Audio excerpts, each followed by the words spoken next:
Hello everyone, and welcome back to the Old School RuneScape Retrospective series. If you're new to the series, I recommend going back and checking out the first 2 episodes to catch up on the topics we've covered so far. In this episode, we'll be discussing making the jump to membership with a look at the new skills and territories available to us, a brief history lesson on third-party clients and plugins, and how they've impacted the game. Lastly, we'll wrap up the episode with RuneScape's impressive music catalog and exhibition of sound as a whole. Without further hold-up, let's jump right into things.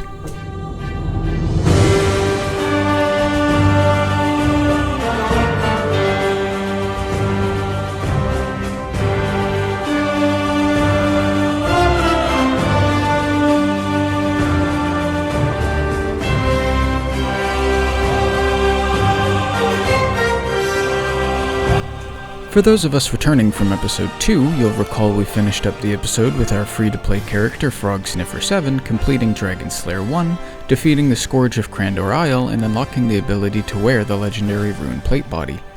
We check back in with our hero, who's just made their way to the gates of Taverley, our first, likely most players' first membership area.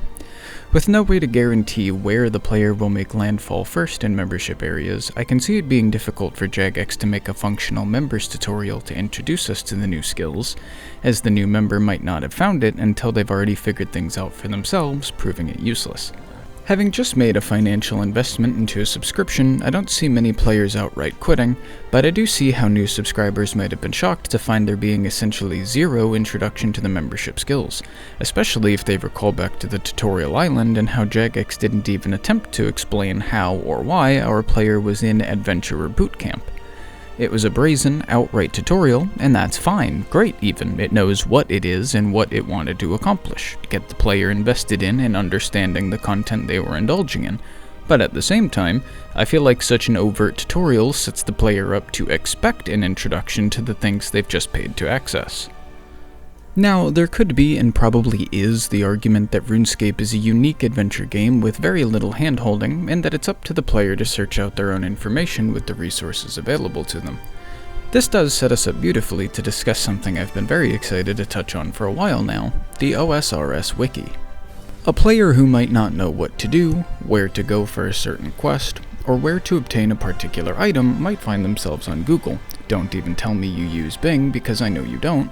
Find themselves on Google to try and find an answer when they stumble upon the Old School RuneScape wiki and try to understand the massive, gargantuan treasure trove of information they've just stumbled upon. The Old School RuneScape wiki archive is easily one of, if not the, most detailed Wikipedia page of any game ever made. The team over at the Wikipedia page for OSRS takes extreme pride and dedication into having every single tidbit of information about the game be available for search. Every single line of dialogue and the exact circumstances under which one can replicate it, every single world spawn for all items, every single stat for all NPCs, whether you can poison them or not, detailed guides on money making, beating PVM challenges and leveling your skills, exact drop rates for every item from every item source, changelogs for every piece of content, archives of every single poll, news post and update to the game, and still more. I cannot stress this fact enough. The OSRS wiki has absolutely spoiled me, and I'm sure others, rotten. Back in 2019, I, like the rest of the gaming world, was momentarily encapsulated by World of Warcraft Classic. It probably wasn't even 30 minutes before I decided to use my tried and true Google method to find a good leveling zone, and was shocked to see what I found. Not much. No wiki, no detailed world map layout with icons, no legend, no drop rates beyond vague guesses, no respawn times. I damn near logged off. No, I'm just kidding. It wasn't that extreme, but the point remains. I was flabbergasted that the legendary WoW community I had built in my head, this community capable of grouping 40 or more people simultaneously on voice in the early 2000s and manage guilds and to take on huge raid bosses, I was absolutely gobsmacked that this historically nerdy and detailed group of gamers had not compiled their years of knowledge in one place. Eventually, things like Icy Veins, Wowhead, and the WoW Classic Wiki would come along, but even then, I Google WoW Classic Wiki, and I'm presented with wowpedia.fandom.com, classic-wow-archive.fandom.com, the standard Wikipedia page for the MMO sensation World of Warcraft, Wowhead, and finally, I see the link that I think is the right one, warcraft.wiki.gg/wiki/classic. I think that's it. Like, you see what I mean? I Google OSRS wiki and yeah, the difference is palpable. And I go through this discourse almost every time I need to look up info about a game I'm playing. Thankfully, it seems like the rest of the gaming world is starting to catch up in terms of their documentation, but the OSRS wiki team has been at it with this level of dedication and attention to detail since literally day one and shows no signs of slowing down. In fact, the wiki is such a strong resource, Jagex even links to it on their homepage for OldSchool RuneScape, and furthermore, have the option to enable a wiki button in-game that appears under the minimap, allowing the player to search the wiki page from directly in-game, or alternatively, click on the wiki button and subsequently click on something else, say a Varrock guard, to pull up the wiki page on that object, mob, what have you. I cannot stress this enough. If you are a new player and are struggling to progress or need help finding something, check the OSRS wiki because I literally guarantee whatever you could be looking for, it's there. Continuing on with revelatory game changers, let's take a look at our next topic for today, third-party clients, RuneLite, and plugins. I start with third-party clients because while you may be aware of RuneLite, you may not know its hero origin story. You see, back in the day, we had a few different options as far as third-party clients went. Jagex had offered their own client, of course, that's how everyone found the game, but with the introduction of plugins, the base client quickly became obscure trash in the quickly changing add-on style landscape. You had clients like OSBuddy, Conduit, RuneLoader, and Excellent, all trying to outplugin one another. Back in 2016, we had some of the first instances of major quality of life updates that the clients provided, such as text for ground items, XP trackers, mouse over tooltips, and even rendering options. Now, I'm not talking GPU rendering or anything, you could only in fact limit the frame rate, but at least there was an option there if you were on a particularly low-end machine.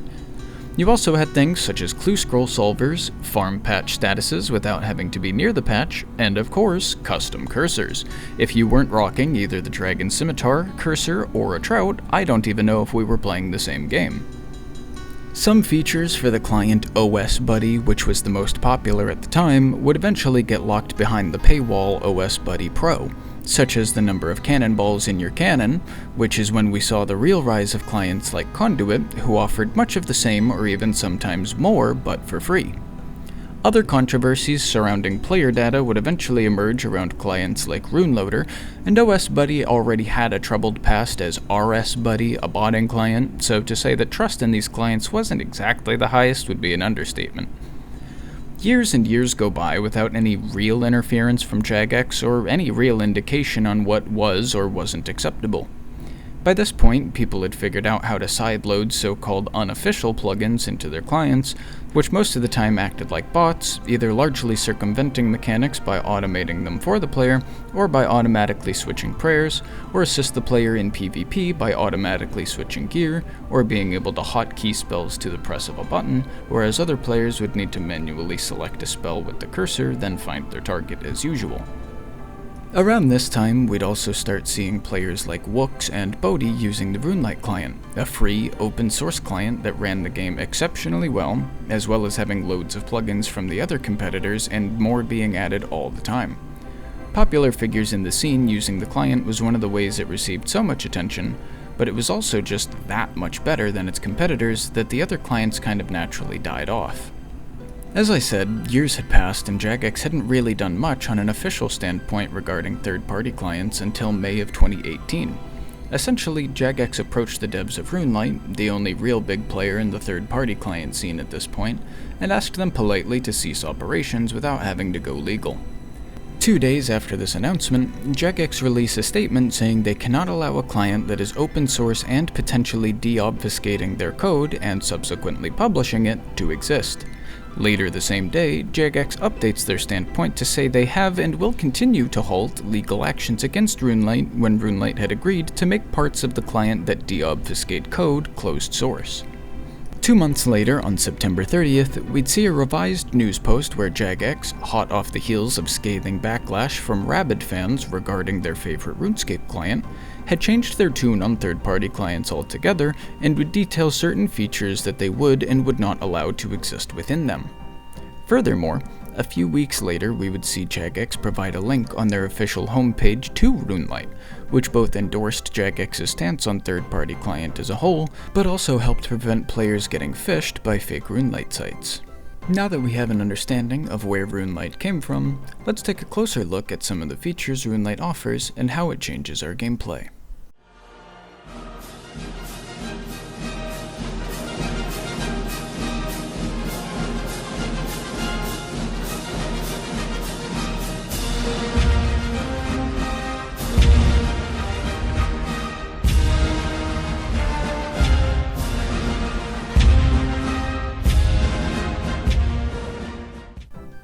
I'm sure at least some of you watching are old enough to remember those commercials on TV. Remember the thing in the living room? Maybe as a kid you used to group up with some people in real life called your family or something? I don't know, if you're watching this you've probably not seen them in a while. They miss you relentlessly. Anyway, I'm sure some of you remember this relic, and on it there were commercials or ads. You guys remember the iPhone commercial? There's an app for that. Okay, 2024, let's remix it a bit to today, and we get, there's a plugin for that.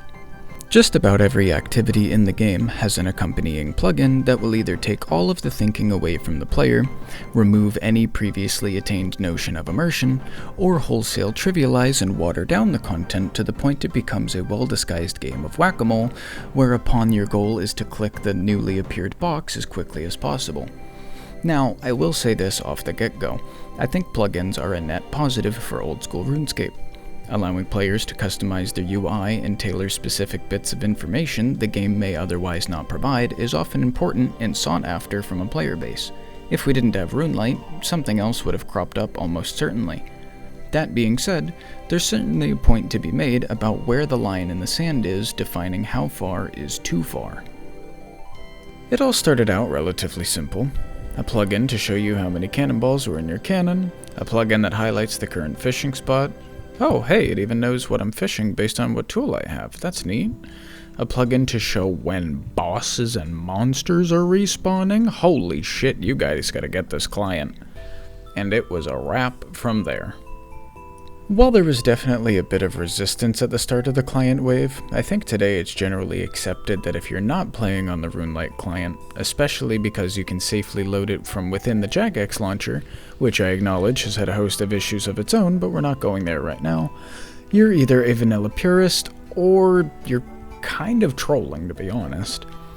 With increases in draw distance, frame rate cap, anti-aliasing, GPU rendering, and more freedom to rebind keys and action menus within the game, it feels like truly taking the game into your own hands and customizing your experience in ways you often didn't even know you wanted until you see it for the first time. But, at the same time, remember that line in the sand we mentioned a minute ago? The current year is 2024, just about to be 2025. Merry Christmas, by the way. I couldn't tell you exactly when we crossed that line in the sand, but I think it's safe to say at this point we're so far past the line that we're not even on the beach anymore. But simultaneously, while what was present shifted gradually towards the more extreme and invasive, we saw an equal if not greater shift in what the player base in Jagex would tolerate as acceptable. RuneLite would eventually not only become a developer for plugins for its own client, but would come to accept submissions of community plugins that, once cleared for safety and being in line with game regulations, would be released for everyone to use. It would be at this time, or a time shortly thereafter, where the rate at which players received and expected plugins had increased drastically. For one reason or another, there happened to be a great deal of talented programmers within the OSRS community, and with such a wide sea of people producing plugin content, it was only a matter of time before we got things that wholesale revolutionized the game and truly pushed the needle forward. I want to talk about Quest Helper. If you know what it is, it's probably one of your favorite plugins. It's one of mine too, considering I've done every single quest at least twice, probably closer to 4 times, and don't need to read them anymore and just want to get on with it. But to say it's a brain-off plugin would be an understatement. For the few of us unaware of what Quest Helper is, it's a plugin for the aforementioned plugin hub that guides players through quests.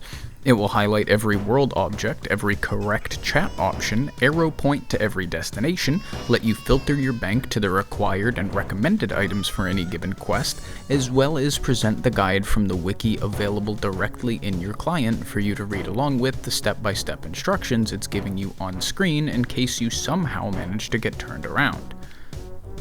And if it feels like I'm cherry-picking, let's continue. Clue Helper. Remember those sliding puzzles? Me neither. Haven't done them in years. Not myself, anyway. Click arrow, go burr.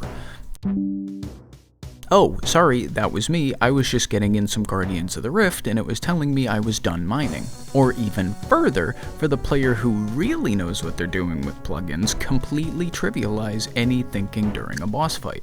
On screen is a boss fight that takes place in the Tombs of Amasket, Old School RuneScape's 3rd raid. The player is fighting the boss Akka, who uses 3 combat styles as well as praying against 2 of them, forcing the player onto the only style he's not praying against. You'll also notice some different boxes underneath Akka that seem to be changing color. These boxes change color whenever Akka changes attack styles, signaling to the player what color they should be praying against. What should usually take quick thinking and reactions becomes a do you know your colors for beginners test. And through the way the game works currently, there's nothing wrong with this. Whenever Akka changes to a different attack style, he becomes a different entity altogether, a different NPC essentially, that maintains its current health.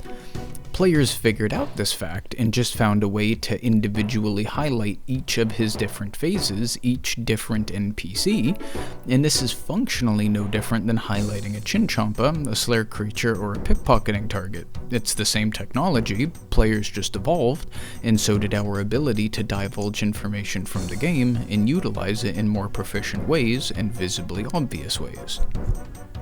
Now again, while that last example may seem a bit egregious, and I don't really have a dog in this fight, I use the plugin too. It's called Radius Markers in the plugin hub for the sake of transparency. YouTube Radius Markers Akka if that looked like something you need and didn't know about. Anyway, while it may seem egregious, and it really kind of is, it's just kind of where the needle is at today. I feel like the argument would be said that that's just information and the player still needs to execute, but I still maintain that it takes a lot of thinking away from the player and thus a lot of skill and risk, but that's 2 sides of a debate I could sit on equally for hours and probably get nowhere with myself, so let's move on. I think my overall point has been made about plugins, and you probably have a solid grasp about where they came from and how we got to where we are today. With that being said, let's move on to our next topic for today, the new members experience. We spoke at length last time about the free-to-play experience, but I'd like to take a moment to talk about the player's introduction to membership. And of course by introduction, I mean lack thereof.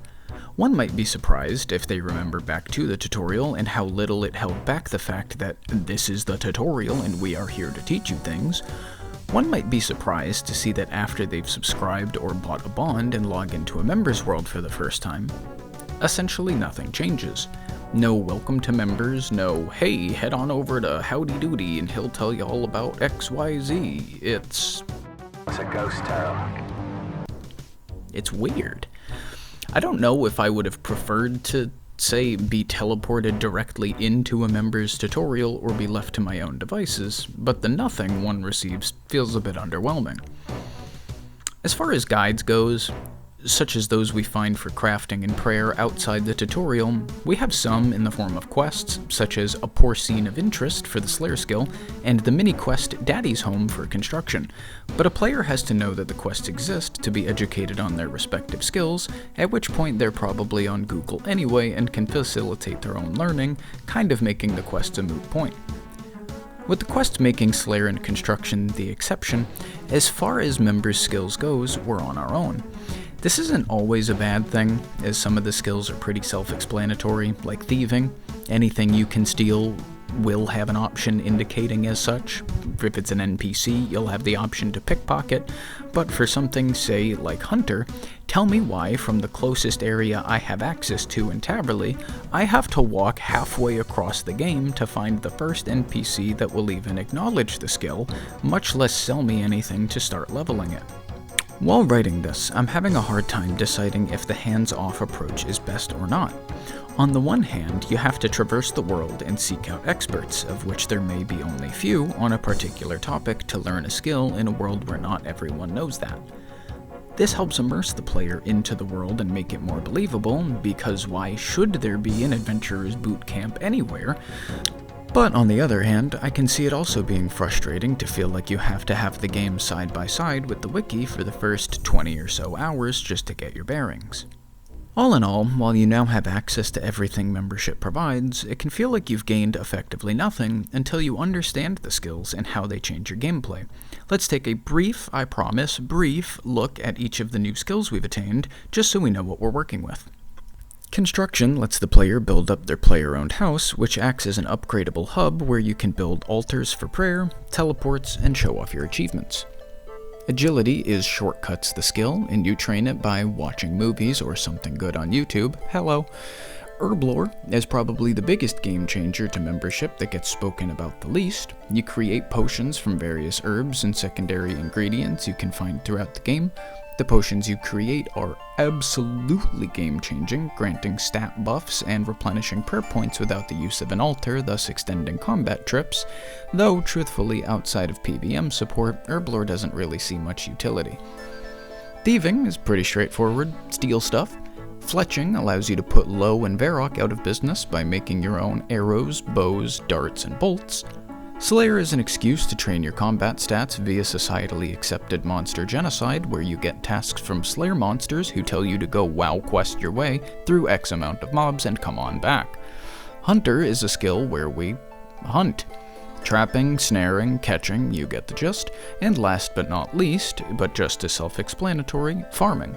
Grow your own crops, most notably herbs for use in Herblore, or trees and fruit trees for raw XP. With a basic grasp of our new skills, let's take a more broad look at the world of RuneScape now that we have unrestricted access.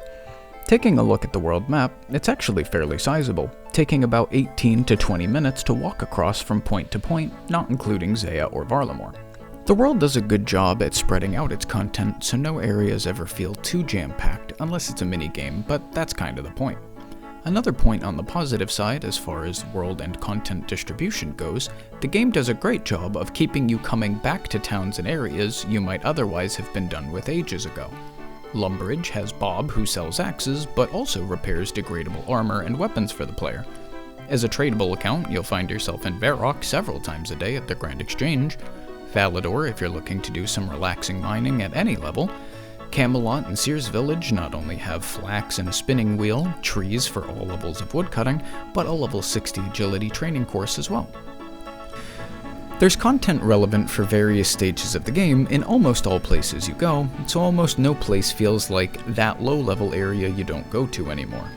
You don't really out-level an area in this game.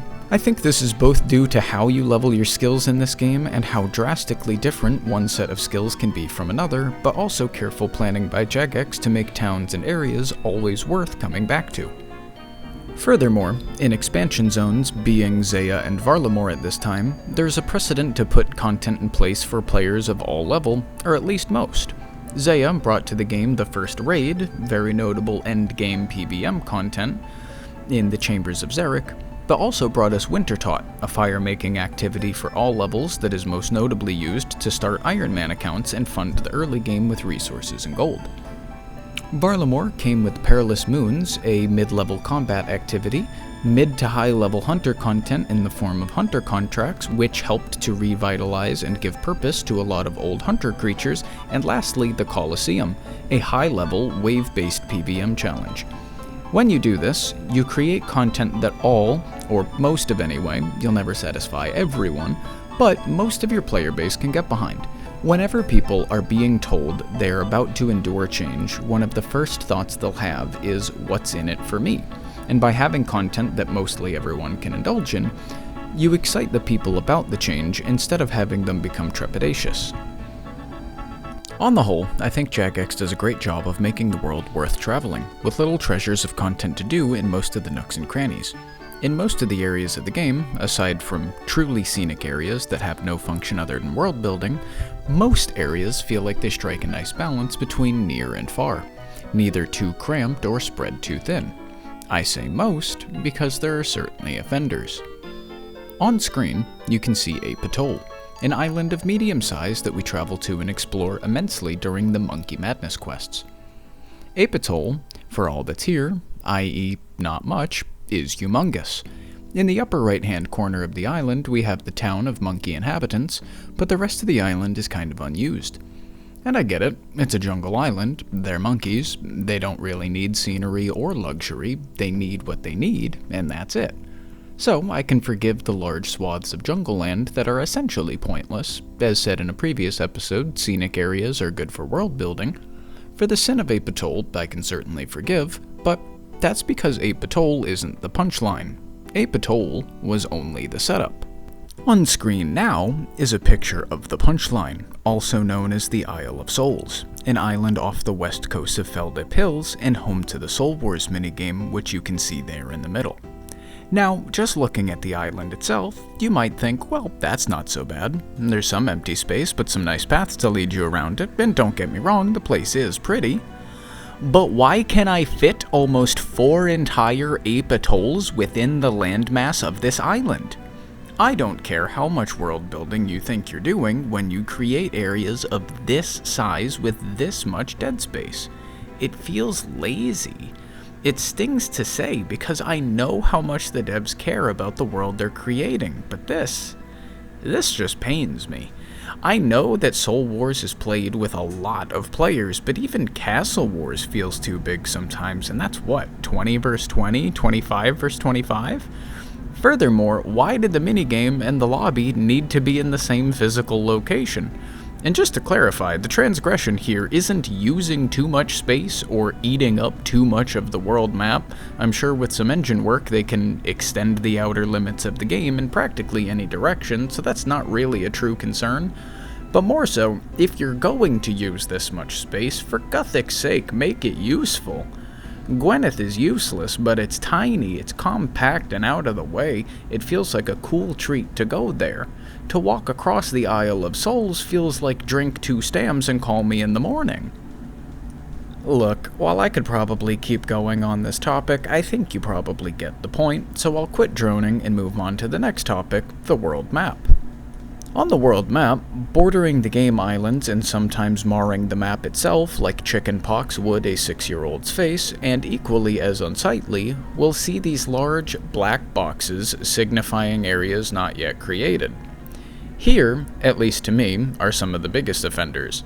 The first one, seen just outside of Sophonim and the Tombs of Amasket, a large square covering the city where Menaphos should stand. In RuneScape 3, the player is able to visit Menaphos, but in old-school RuneScape, we haven't got that far in the lore of the desert. Meanwhile, I understand the hesitation to decorate the world map of a place that A, you can't access yet, and furthermore B, you will be able to access to in the future, but hell, even just desert sand would look better than just a large black square that you can not only see on the world map, but also see in-game. Now look, I know old-school RuneScape's largest charmer isn't necessarily its immersion, but if there's anything that's going to take me out of the experience and remind me that I'm middling in age playing a point-and-click adventure game that comforted me as a child, it's walking into the Wall of the World. This next one, just to the northwest of Varlamore and southeast of the Stranglewood, is one that really grinds my gears. If my count is correct, it looks to be about 16 chunks that are missing here, and the area seems to be completely unimportant and irrelevant to any faction or storyline, so the decision to leave it looking like missing no has come to old-school RuneScape has always puzzled me. I feel like there are plenty of options for contenders to take the place, say an impassable mountain range, or better yet, a gorge with a small footbridge, maybe a little woodsman's outpost, little campers on a field trip to the Varlamorian wilderness, goats, shit, put a gnome glider up there, I don't care, put something here. To me, the most egregious part is the lower left corner, where it looks like there already was something here and it just got covered up for some reason.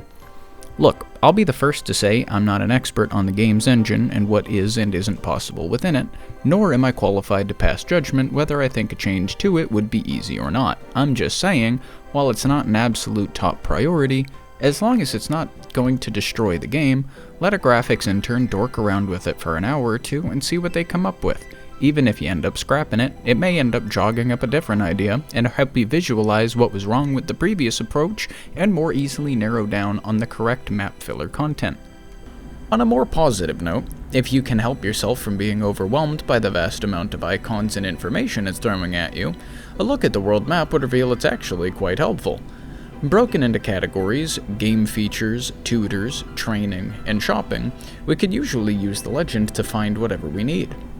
And, on a less positive note, thank Guthix we have that legend that can point things out, because otherwise, trying to search anything out for yourself is an absolute exercise in frustration. This is a mess. Let's clean it up a bit, shall we? Oh wait, you can't. Believe it or not, there's no filter option. You can toggle the little hover text on or off, but that's really about it. Other than that, have fun wading through the hundreds and hundreds of icons trying to find whatever it is you're looking for. Again, I'll reference my lack of knowledge on engine work and what installing a filter feature to the world map would entail, but I feel like the time invested would reap dividends in the form of a clearer map and keeping the player in the game instead of on their browser with the wiki open. Other than that, I feel like the world's land masses are at least believable. The way the biomes transition from one to the next generally feels smooth, with perhaps the exception of the northern Fermenic Troll Country area and its eastern side transitioning towards the wilderness. Why I can be standing in an area with snowfall, but also see a mere 200 feet away the rest of the world turns to charcoal black stained earth right next to so much volcanic activity is beyond me. Furthermore, and this came to mind while looking at the world map writing this, snow everywhere just kind of feels weird, huh? Look at Catherby, White Wolf Mountain. You're telling me I can stand on a snow-capped mountain, chuck a stone to the base, and it's hitting sandy shores? Huh? And then we look to the northern hemisphere of the game, right? Let's start in northern Corund. Snow all across the north. Lunar Isle, snowy in the north, checks out. Fermenic Isles, northern islands across the snow line will have snow, check. Trollweiss Mountain and Troll Country, whoa, snow for days, double check. Wilderness. What? And then continued to the east, Fossil Island, not a flake of snow. If you're going to draw the northern hemisphere to be snowy, you can't progress east so far to the point that your hemispheres become north-south for hot and cold, and suddenly they're east to west. Even the desert being in the southern hemisphere helps us dictate where should be tropical and where shouldn't be. The only explanation I can muster is that there's volcanic activity in both places that keeps them warm, but even that feels pretty weak. I think overall, the world map is laid out really well, and aside from the areas just mentioned, the map transitions really smoothly from biome to biome, and generally feels like a believable realm to be in. While the whole snow thing is weird, everything else natural feels pretty good. The mountains, forests, I can't really think of anything that jumps out at me as I've been wandering about, or any land masses or formations jumping out to me as looking really out of place or particularly hard to believe. With that being said, I was going to continue on to talk about OldSchool RuneScape's music catalog, but it turns out I had a lot more to say on clients and the world as a whole than when I first drafted those sections.